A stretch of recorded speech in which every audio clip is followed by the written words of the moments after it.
Hello and welcome to the introductory video for Starmada Armada. So this series is specifically reviewing ships, not necessarily the whole pack or even full products, but just the ships. Depending on how many versions of a certain class there are, I may cover the named and the generic, or the full class line itself.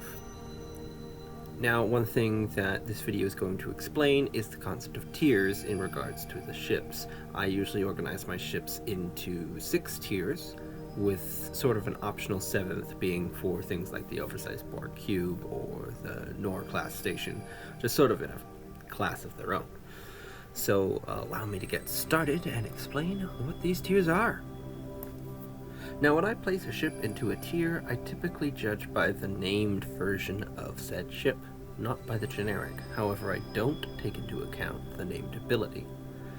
I may take into account the maneuver dial and the slot loadout, but I don't take into account the cost. This is because I'm looking strictly at how well the ship performs. Starting off in the beginning, we have Tier 1. Tier 1 ships typically have an average attack dice of 1 and have maybe a max durability of 4. They can be one-shotted by a Tier 4 and maybe a really lucky Tier 3 ship. There are, of course, exceptions to every rule. 2 examples we have here is Mirage Science Vessel, a prime example of a Tier 1 ship. Typically you'll get things like shuttles in the Tier 1 category, but you also have the ship, the I.R.W. Praetus, which has a durability of 3 and an attack of 2.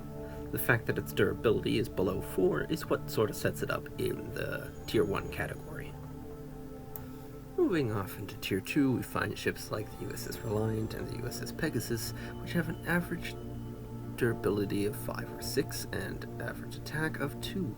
However, the Olympic class, being the U.S.S. Pasteur, also falls into this category, even though it has an attack dice of 1. This is because it has a very high durability for a 1 attack dice ship. Tier 3s also usually have, on average, 6 durability and 3 attack dice. However, a ship that breaks this rule would be the I.S.S. Defiant, which, due to its sort of lower durability, sets it into Tier 3.